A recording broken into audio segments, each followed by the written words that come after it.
So, a couple of days ago, I made a video. I think I titled it, I think it was about the trade. I basically said I think it might be time for the Fever to trade Clark or Boston. Not it might be time. It is time for the Fever to trade Caitlin Clark. And let me explain why. And this is for the good of Fever and for the good of the WNBA. If the Indiana Fever do not trade Caitlin Clark, for anyone saying, oh, they can't trade their cash cow, Caitlin Clark won't be a cash cow for them or anyone else unless she's traded, because of the way she's currently being played. And it's very clear that Christy Sides wants to run through Aaliyah Boston. That is so clear. And they won today doing it. They were good in the second half doing it. And you can even argue with the way that the Fever want to play with Christy Sides, the only thing that Caitlin Clark brings is gravity. You could argue that Erica Wheeler is better right now for the way the Fever want to play than Caitlin Clark, which is wild to say. Which is absolutely wild to say, because I don't think Erica Wheeler is very good. This is an entire team set up to play around Aaliyah Boston. Caitlin Clark is basically, as I've said, Caitlin Clark is playing the Julie Vanloo role. That is the role that she's played the last few games. In the last couple of games, like Caitlin Clark, this is the most shots Caitlin Clark has taken. Other than the 30-point game, this is the most shots she's taken in the month of June. It was today, 11. 11 is the most shots she's taken in the month of June. That's crazy. Like, that is absolutely crazy. She's played 5 games in June, and only one of them has she shot the ball more than 11 times. One. And she shot like 4 or 3 frustration shots where she was just annoyed at not touching the ball and just got it and chucked. She might go 3-4 offensive possessions in a row, especially when Erica Wheeler's on the floor, without touching the ball. Like, fans are there to watch Iowa basketball.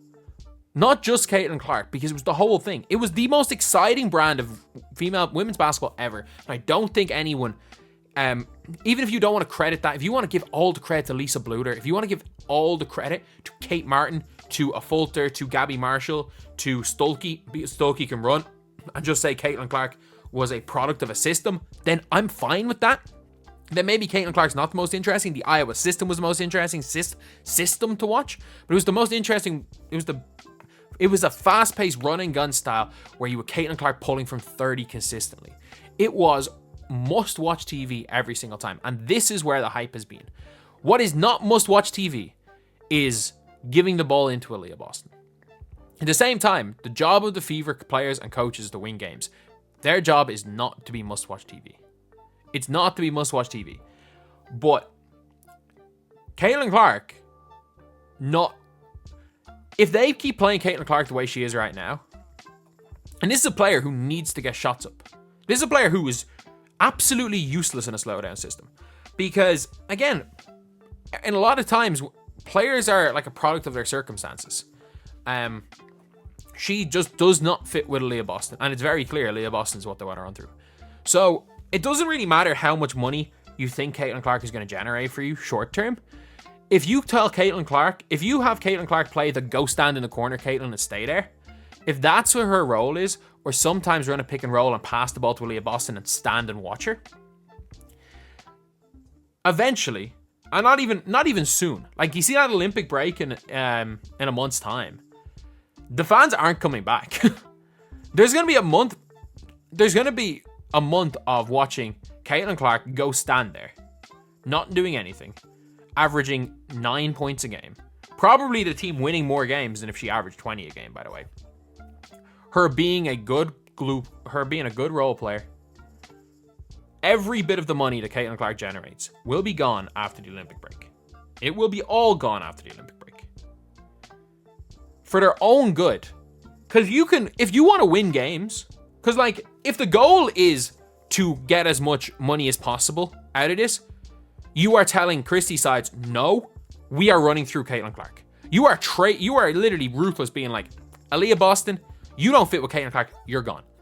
Every player that doesn't fit with Caitlin Clark, you're gone. We are playing run and gun Iowa style basketball. We don't care if we win or lose. That is, if you cared about money, you do that. If this organization cared about the money, they do not tell Caitlin Clark to go stand in the corner for 4 out of 5 games. So, over 3 out of 5 games, she ran the show against Chicago. So it's very clear they want to win. They don't care about integrating Caitlin Clark or playing to Caitlin Clark's style, and that's fine. There's nothing wrong with that. But if you're going to do that, Caitlin Clark has much more value for another team than she has for you guys. Again, the player that I'm saying that Caitlin Clark's being told to play like is Julie Van Loo. She's playing the Julie Van Loo role, the way she plays to the Mystics. And there is absolutely no reason to have an all-star level player, a player who is one of the top 10 players in the league as far as trade value is concerned. Having one of the best guards in the league being told to go one of the best transition guards in the league being told to go stand in the corner when you can get an all-star for her is negligence from Indiana. It is complete incompetence from their franchise. You can't have your cake and eat it too. Like, you can't go out and say, we want to run through Elliot Boston, but also we want Caitlin Clark for ticket sales. Because players are not there to watch Caitlin Clark. They are there to watch somebody shoot the ball from 30 feet. If Caitlin Clark turns into Julie Van Loo, no one is going to care. The reason why people watch Caitlin Clark is because of how she plays, not who she is. Ironically, a lot of people will watch Angel Reese because of who she is and not how she plays, even though she's a hell of a player.